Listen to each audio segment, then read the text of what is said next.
मोदी यानी हर गारंटी पूरी होने की गारंटी। प्रधानमंत्री ने यह भरोसा दिया अपने वोटर्स को और वोटर्स में वो मैसेज नीचे तक गया और इसीलिए उन्होंने इस तरह का रिजल्ट दिया बीजेपी के लिए।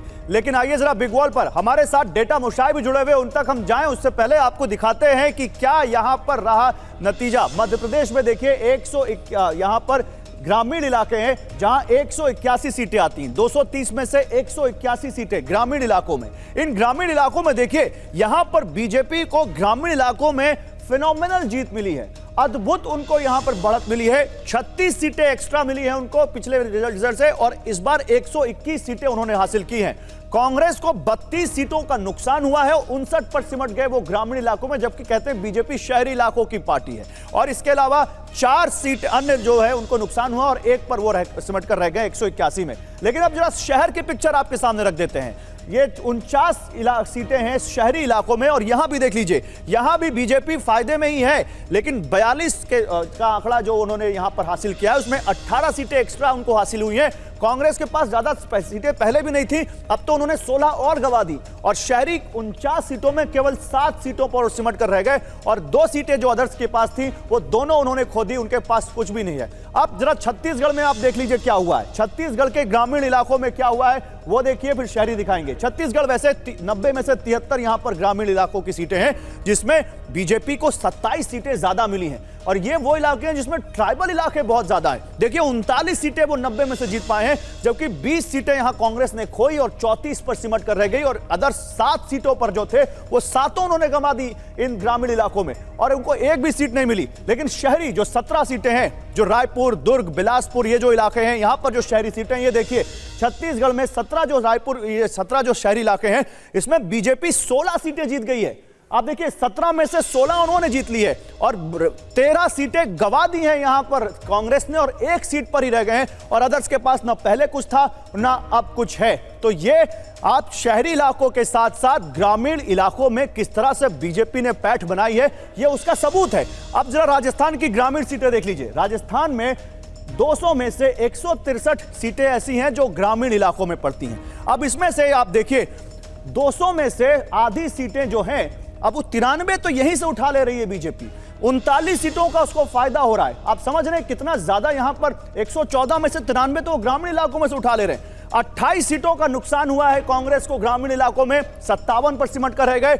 अदर्स को 11 सीटों का नुकसान हुआ है, 13 पर सिमट कर रह गए। अब जरा आपको दिखाते हैं राजस्थान की शहरी इलाकों की सीटें, 36 सीटें।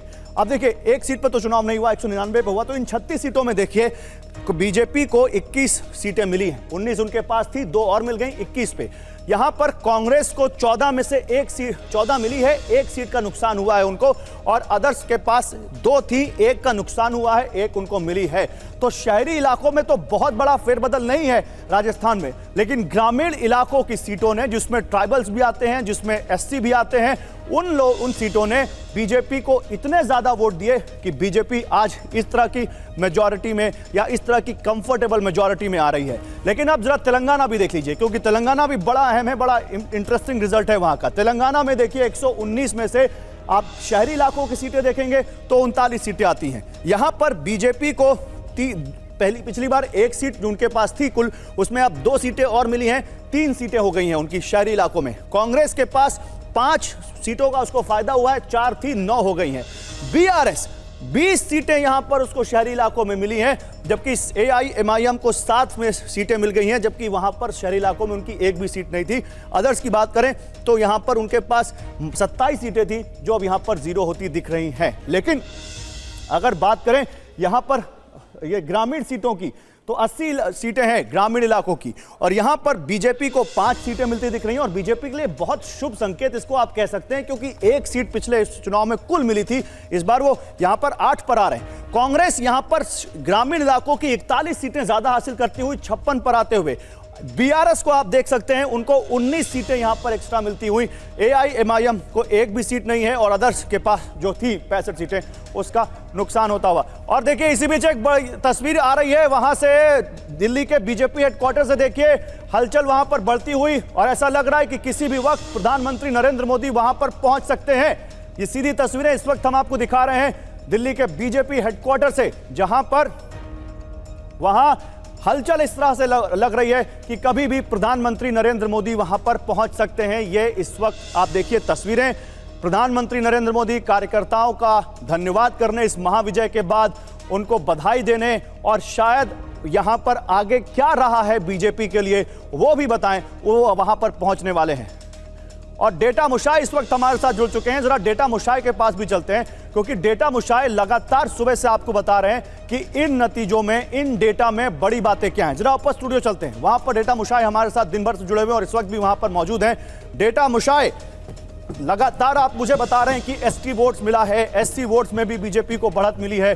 मैं अगर आपसे पूछूं कि ये जो इलेक्शन रहा और प्रधानमंत्री नरेंद्र मोदी जिस तरह से जीत की गारंटी बन गए, आप मुझे ये बता सकते हैं कि तमाम योजनाओं की बात हो रही है इन 4 राज्यों में, ये योजना, किस राज्य में कौन सी योजना ट्रम्प कार्ड साबित हुई, आप बताइए। नहीं, देखिए, एक ट्रस्ट होता है। आप देखिए क्या होता है इलेक्शन में, क्या होता है, एक मैसेजर और मैसेंजर। तो आप कोई भी मैसेज दे रहा है, लेकिन मैसेंजर कौन है वो बहुत इंपॉर्टेंट है। ओके। तो क्या जो प्रधानमंत्री जी का जो ट्रस्ट, जो लोगों का ट्रस्ट है, वो अभी भी बरकरार है। तो मतलब प्रधानमंत्री अगर बोलता है मैं कुछ काम करूंगा, लोग बिलीव कर रहे हैं, लोग वोट दे रहा है। अभी दूसरा कोई जब बोल रहा है, शायद ज्यादा भी बोल रहा है, लेकिन वो लोग ट्रस्ट नहीं कर पा रहा है। तो कोई एक योजना जो ट्रस्ट बनाने में कामयाब रही हो इन चुनावों में हर राज्य में? देखिए एमपी में तो लाडली योजना एक ट्रम्प कार्ड था, और मुझे लग रहा है एमपी बीजेपी ने डेफिनेटली अच्छा लड़ा। तो इसका कोई साइंटिफिक रिसर्च है, कोई आपके पास सर्वे है जो ये आप इस आधार पर कह सकते हैं कि लाडली बहना ने ही कमाल किया? देखिए, कभी इलेक्शन आप इतना बड़ा जब मार्जिन से जीत रहे हैं, आप नंबर देखिए कितना है, 163 166। हाँ। तो कभी एक चीज से वो इतना बड़ा नंबर नहीं आता है। आप समझ रहे हैं, बहुत सारे चीज मल्टीपल एडिशन होकर ये होता है। ठीक है, तो इसमें डेफिनेटली लाडली बहना, देखिए क्या होता है, बीजेपी एक टाइम में लग रहा था बीजेपी एमपी हार रहा है। नहीं, तो वैसी योजना तो मध्य प्रदेश में कांग्रेस ने भी वादा किया था, बल्कि वो 1500 देने का वादा कर रहे थे, ये तो 1250 दे रहे हैं। नहीं, देखिए, ये 1250 1500 को वो इशू नहीं है। मैं आपको बोलना था कि एमपी में एक टाइम में बीजेपी बैकफुट में था। हाँ। इवन बीजेपी ने मतलब सेंट्रल लीडरशिप शिवराज सिंह चौहान को ऐसे डिक्लेयर नहीं किया था। हाँ। सीएम आपको बाहर से मिनिस्टर ले आया। आप डेटा के जरिए कुछ बता सकते हैं मुझे कि क्या इशू था, असल में क्या हिट कर गया? 1 इशू, 2 इशू, 4 इशू, जिसने बीजेपी को इस तरह के नंबर जो हम दिखा रहे हैं वो हुआ? क्या राजस्थान में कहा जा रहा है हिंदुत्व का कार्ड चल गया, एमपी में आप कह रहे हैं लाडली बहना चल गया, छत्तीसगढ़ में तो वो वहां पर गोबर भी खरीद रहे थे, गौमूत्र भी खरीद रहे थे, और यही वादा उन्होंने राजस्थान में भी किया था, फिर भी वो हार गए दोनों जगह। देखिए, मैं बोल रहा हूँ ये सब बड़ा स्टेट है, कोई एक इशू में पूरा एरिया ऐसे नहीं होता है इलेक्शन। डिफरेंट एरिया में डिफरेंट कई इश्यूज बताएं मुझे, क्या इशू है? देखिए, एक जो है, मुझे लग रहा है जो कांग्रेस से, देखिए आप जीत रहे हैं, किसी ने कुछ गलती कर रहा है, उससे भी आपको कभी फायदा होता है। तो क्या प्राइम मिनिस्टर का अभी भी पॉपुलैरिटी इंटैक्ट है? तो ये देखिए क्लियर है। नंबर 1, जो ट्राइबल बेल्ट में बीजेपी पेनिट्रेट कर पाया, इस इलेक्शन का सबसे बड़ा स्टोरी है। ट्राइबल बेल्ट में? ट्राइबल बेल्ट और ट्राइबल बेल्ट को क्यों लगा कि बीजेपी के साथ जाना चाहिए? देखिए, ट्राइबल बेल्ट में कांग्रेस क्या है, बहुत टेकन, मतलब ग्रांटेड ले लिया था, जो ट्राइबल हमको वोट करेगा ही। हाँ। रीच आउट नहीं हुआ। हाँ। ठीक है, बीजेपी का देखिए आपका जो आरएसएस का ऑर्गेनाइजेशन वगैरह है, अब बनवासी समिति वगैरह ये सब जो है, वो कंटिन्यूअसली काम कर रहा है। मतलब आप समझ रहे हैं, ये 1 साल का मेहनत नहीं है, आप समझ रहे हैं, बहुत साल का मेहनत के बाद आप किसी का ट्रस्ट गेन कर रहे हो, तब वोट स्विंग हो रहा है। ठीक है, ठीक है।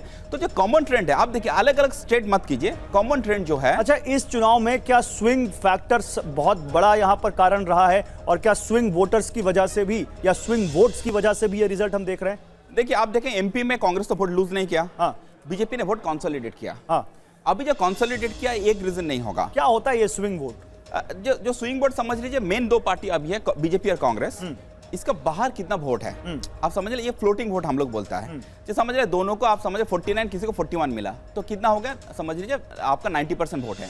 अभी किसी स्टेट में कोई ऐसी स्टडी की है अपने स्विंग वोट्स को लेकर?